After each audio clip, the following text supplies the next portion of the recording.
Alors, mesdames, messieurs, bonjour. Mon nom est Jean-François Lisée. Je suis député de Rosemont et je suis porte-parole des services sociaux, soins à domicile. Et je dois vous dire qu'aujourd'hui, on a pris un peu de retard et je m'en excuse, mais c'est parce que le nombre de récits de personnes en détresse est tellement important que d'essayer de faire un tour de table, c'est un défi. Alors aujourd'hui, on va vous présenter les conséquences de l'inaction du gouvernement libéral sur certaines des personnes les plus vulnérables au Québec, les personnes handicapées. Alors, je résume les épisodes précédents. Comme vous le savez, on a désinstitutionnalisé. Oui, je vais prendre. Merci. On a désinstitutionnalisé un certain nombre de nos citoyens qui ont des déficiences mentales, des déficiences physiques, des problèmes du trouble du spectre de l'autisme dans les années 90. Où est-ce qu'ils sont allés? Dans ce qu'on appelle les ressources intermédiaires et les ressources de type familial, c'est-à-dire des maisons d'accueil qui sont dirigées par des familles, des personnes, des infirmières, des psychoéducateurs, des gens qui ont travaillé dans les hôpitaux et qui ont décidé de se consacrer à donner un gîte, une maison, et souvent une famille à ces gens-là pour de très longues périodes de temps. C'est leur maison. Un certain nombre de négociations ont eu lieu qui ont fait en sorte que 500 de ces maisons d'accueil, qu'on appelle des ressources intermédiaires, sont à risque financier important. Nous étions ici il y a 2 semaines avec un premier groupe pour demander au gouvernement de ne pas réduire les budgets aujourd'hui, 15 février 2016. Ils ne nous ont pas écoutés. Alors aujourd'hui, 15 février 2016, les premiers chèques avec des coupures sont arrivés. J'ai reçu plusieurs courriels, je vais vous en lire un ou deux. Monsieur Potier, paiement reçu ce matin, lundi, moins 7 800 $, donc 40 % de moins pour janvier. Ça fait dur. Bonjour, M. Lisée. Mon nom est Lucille Soulier. Je suis une ressource intermédiaire à Pierrefonds. Je suis la 2e génération car c'est ma mère qui a démarré la ressource il y a plus de 20 ans. Ma ressource est ouverte depuis 1995, mais 4 madames habitent avec nous depuis plus de 20 ans. Ma coupure est de presque 4 000 $ par mois. Est-ce la fin? Comment expliquer ça à mes 4 dames? J'ai une autre dame qui, elle, a dû cesser ses opérations. Je suis Harry, maison d'accueil depuis 6 ans. L'objectif de ma résidence première était pour l'hébergement d'un petit bonhomme de 16 ans, autiste, non-verbal, trouble grave du comportement avec défi. Je ne serais pas en faillite si je n'avais pas eu une coupe de 6 000 $ de salaire par mois. Mon petit bonhomme qui vivait avec moi depuis juin 2010 ne serait pas présentement hospitalisé dans une chambre, placardé de bord en bord, même la fenêtre, avec 2 intervenants 24 heures par jour et parfois plus. Il y en a plusieurs autres comme ça. Alors, je vais demander des témoignages, bref, de plusieurs des personnes qui sont avec moi, qui vont vous expliquer qu'est-ce qui se passe. D'abord, Mme Germain. Oui, bonjour. Mon nom est Diane Germain. Moi, j'ai dû envoyer ma lettre de démission pour 2 ressources spécialisées, TGC, troubles graves du comportement, parce que ce matin, on avait une coupure de 17 000 $ pour mes 2 maisons. Alors, c'était impossible d'offrir un service de qualité et c'est tout à fait tellement effroyable là, l'impact que ça va avoir sur cette clientèle-là qui est tellement démunie. Alors, c'est ça, j'ai honte d'être québécoise ce matin. Merci beaucoup. M. Villeneuve. Bonjour, M. François Villeneuve, propriétaire des résidences Les Amours de Mégane. Moi, j'ai dû fermer mes portes en décembre dernier, après une coupure de 6 000 $ mensuellement. Et également, l'évaluation de mes patients ont été comme évalués à la baisse. Alors, j'ai eu des pertes monétaires à ce niveau-là. Je peux vous dire que je parle encore avec les familles aujourd'hui qui sont très attristées et qui aimeraient bien que le gouvernement revienne en arrière et que leurs enfants reviennent à ma ressource. Merci. Merci, M. Villeneuve. M. Beauchamp. Bonjour, Stéphane Beauchamp. Je suis ressource intermédiaire et militant comme membre auprès des associations ou différents types d'associations. Aujourd'hui, je représente un des membres d'une des associations pour dire qu'aujourd'hui, il va vivre une coupure d'environ 8 000 $. Donc, dans la prestation de services, il y aura un impact direct. Et sans compter que dans une de ces autres ressources où il donne des services auprès d'une clientèle avec trouble grave de comportement, il y a une situation de décotation qui s'est faite.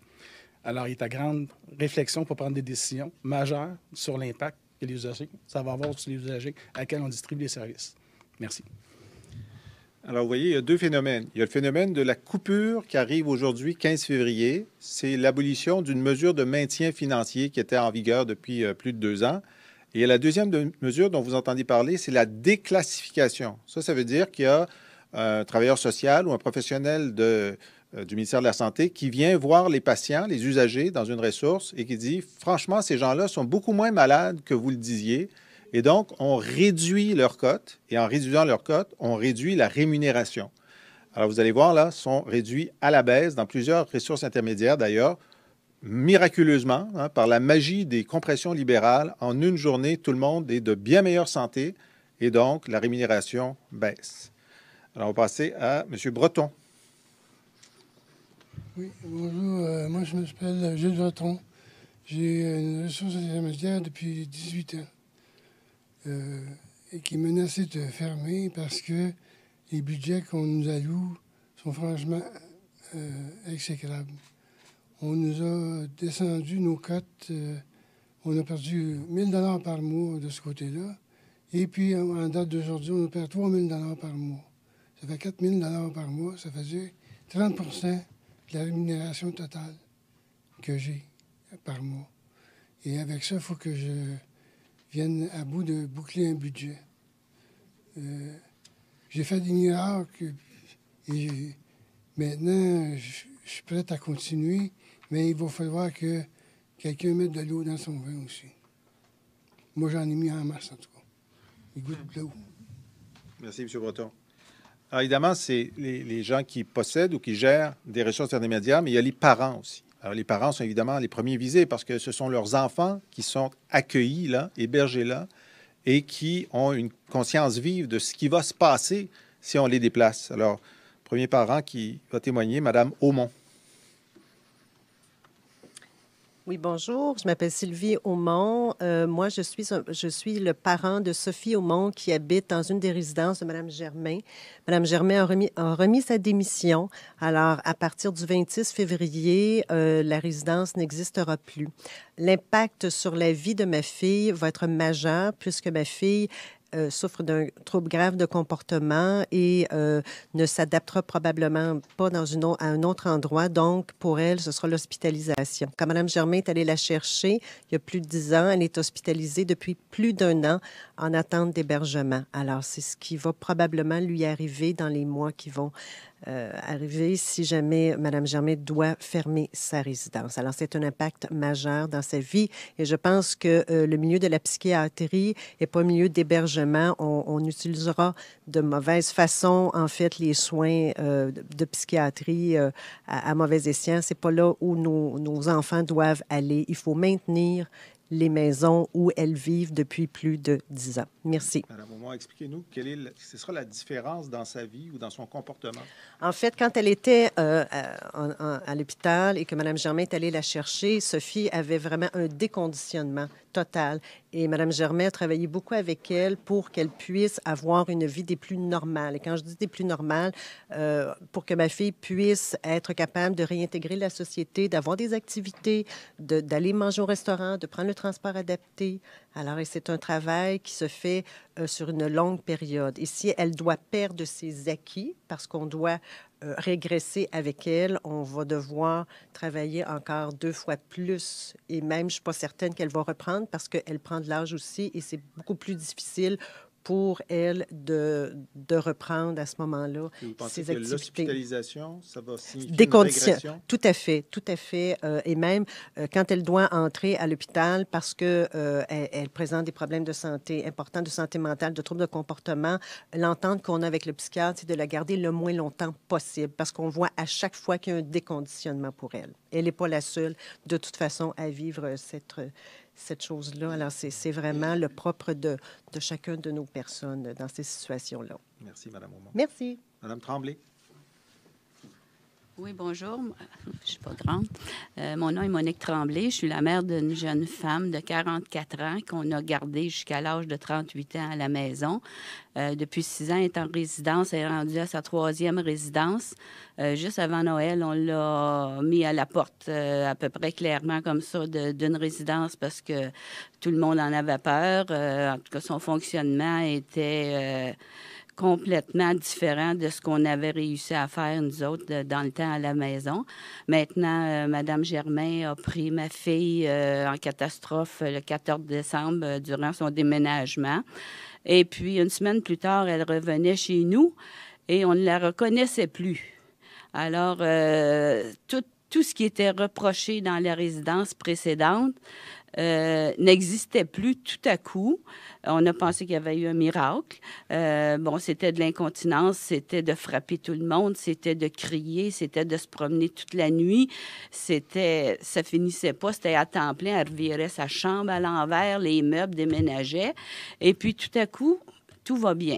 Mais je sais que si la semaine prochaine, là, c'est prévu la fermeture pour la fin du mois, alors le lendemain, ça va tout recommencer parce que si elle n'est pas avec des personnes qui connaissent l'autisme, la déficience intellectuelle, elle ne parle pas et est frustrée facilement avec la moindre refus qu'elle reçoit. Si on ne sait pas comment s'y prendre avec elle, il n'y a plus rien qui fonctionne. Alors, j'espère juste que cette résidence va tenir le coup puis que ma fille va continuer à être heureuse parce que c'est ce que je veux pour elle dans la vie. Je veux qu'elle soit heureuse. Je veux pas qu'elle se fasse maltraiter. Elle a le droit d'être bien. Elle a été chez nous pendant 38 ans. Puis maintenant, elle a le droit de continuer d'être heureuse. Merci. Merci, Mme Tremblay. Monsieur Proulx. Bonjour. Bonjour, je suis père d'un enfant autiste, un jeune homme autiste de 31 ans qui vit en réseau intermédiaire familial depuis 7 ans. Et c'est un cas lourd et depuis qu'il habite en foyer, en réseau familial, Julien va très bien et c'est merveilleux. Par contre, comme tous les autres témoignages, mon fils, le budget de mon fils a été amputé de 60 % et ça risque de mettre en péril son avenir, le centre où il habite. Merci, M. Proulx. Merci. Je demande à Marie-Noëlle Ducharme, qui est directrice générale du CRADI, le Comité régional des associations pour la déficience intellectuelle. On a d'autres témoignages, des gens qui auraient voulu être ici aujourd'hui, mais qui ne pouvaient pas. Tu vas nous en faire état. Alors, tout à fait. Plusieurs personnes parmi via nos membres ou autres associations nous ont fait part là, des coupures imminentes déjà passées. Parmi ceux qui ont accepté d'être cités, mentionnons la résidence de M. Ouellet de la Chine, dont un, voire deux de ces 3 résidents ont subi des classifications à la baisse. Je cite aussi Mme Sénécal, responsable d'une ressource intermédiaire à Saint-Jérôme, dont également 2 des 3 bénéficiaires ont subi une déclassification à la baisse sans, on le rappelle, justification apparente. Là, hein. Alors, voilà parmi un grand nombre de cas qui nous ont été signalés, plus, évidemment, les coupures nettes et plus la qualité aussi, j'ajouterais, de l'encadrement des CRDI, Centre de réadaptation en déficience intellectuelle et autisme auprès des ressources. Et ajoutons à ça que sur l'idée de la relocalisation que Mme Charlebois promet de se faire sans encombre, c'est impossible avec des personnes qui ont des besoins aussi importants. Et sachant que l'année passée, juste sur l'île de Montréal, il y avait au-delà de 500 personnes sur la liste d'attente pour obtenir une ressource intermédiaire. Voilà. Merci. Dernière intervenante, Mme Electra Delamagas, qui est responsable de l'intervention familiale à l'organisme Autisme Montréal et sœur d'une personne qui a recours à ses services. Oui, bonjour. Je tiens à dire que nous, les familles, on est outrés de ce que le gouvernement fait actuellement aux familles et aux personnes autistes, les personnes les plus vulnérables. On tient à dénoncer ce que le gouvernement fait. On tient à dénoncer ce que Mme Charlebois annonce, que on va simplement les relocaliser. Mais je tiens à dire, Mme Charlebois, on peut pas simplement relocaliser des personnes autistes avec troubles graves de comportement. Je tiens à dire, si elle veut, je peux bien venir sonner chez elle. Si elle le souhaite, ça me fera un grand plaisir. Puis on verra si elle va accepter de rester 24 heures avec des personnes adultes autistes avec troubles graves de comportement. Il ne faut pas défaire ce qu'on a et qui fonctionne. Il faut qu'on maintienne ce qu'on fait. J'ai vraiment honte aujourd'hui d'être québécoise. J'ai honte pour mon gouvernement qui veut faire ça sur le dos des personnes les plus vulnérables au Québec. Merci. Ça vous donne le portrait c'est pas que le gouvernement n'a pas été avisé. Le gouvernement a eu 2 ans, en fait, depuis son élection, sachant qu'il y avait cette date de début 2016 et 15 février 2016, où il se passerait quelque chose de très grave dans ce réseau des ressources intermédiaires. Nous avons espéré que des négociations puissent faire passer le cap de façon correcte à la fin de l'année. Ça n'a pas été le cas. Depuis le début de l'année, on avise que ça s'en vient, qu'il y a déjà des fermetures. On en a compté une dizaine avant la date fatidique du 15 février. Aujourd'hui, on en a évoqué une demi-douzaine de plus et on pourrait continuer. Là, ça n'arrête pas d'arriver par courriel, les gens qui se rendent compte que malgré leur bonne volonté, et certains d'entre eux puisent dans leurs propres économies pour essayer de financer encore quelques mois supplémentaires, ce qu'ils considèrent être leur famille, des gens auxquels ils sont très attachés. Alors, on réitère simplement cette demande toute simple de surseoir aux baisses de rémunération qui sont appliquées à partir d'aujourd'hui, jusqu'à ce qu'une solution raisonnable, humaine, juste soit trouvée. Et comme je le dis, je n'ai pas confiance au gouvernement du Québec pour trouver cette solution parce que de toute évidence, leur seul impératif, c'est la réduction des budgets. Et donc, j'en appelle au commissaire à la santé et au bien-être de faire des recommandations. Parce qu'au-delà de ces modifications qui sont apportées, la mesure même est viciée au fond. C'est-à-dire qu'on classifie les gens en fonction de la sévérité de leurs conditions, mais ces gens-là ici, là, qui ont un cœur extraordinaire, font en sorte que les conditions s'améliorent. Et si elles s'améliorent, on réduit leur rémunération. Je veux dire, c'est le seul endroit où on est puni pour bien travailler. Ça ne les empêche pas de bien travailler, ça les met dans la précarité. Alors, il y a un problème avec l'instrument lui-même, il y a un problème avec la volonté de pervertir l'instrument pour déclassifier à la baisse pour des raisons strictement budgétaires. Puis il y a un problème avec la volonté du gouvernement de ne pas reconnaître à leur juste valeur le travail qui est fait. J'en appelle aussi parce qu'on a toutes sortes de témoignages qui nous viennent, de gens qui disent, oui, le travailleur social ou la professionnelle qui est venu déclassifier mes gens, elle ne trouvait pas ça correct. Il y avait un malaise. Il y a des gens qui ont demandé à être réaffectés. Il y a des gens qui ont quitté leur emploi parce qu'ils ne voulaient pas participer à ça. Alors, s'il y en a qui veulent témoigner, anonymement ou autrement, communiquez avec moi via mon blog ou via mes coordonnées que vous allez trouver sur le site de l'Assemblée nationale. On va protéger votre confidentialité. Mais s'il y a des témoignages de l'interne du milieu de la santé pour nous dire « on nous oblige à faire ça, on est contre ça, on voudrait s'élever contre ça », ça serait important qu'on le sache.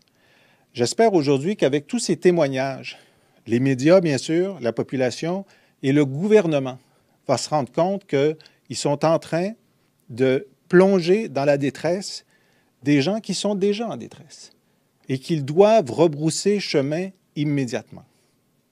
Merci à tous d'avoir eu le courage d'être avec moi aujourd'hui. Merci pour le travail incessant que vous faites pour vos familles, pour vos usagers, et en espérant que notre appel collectif sera entendu.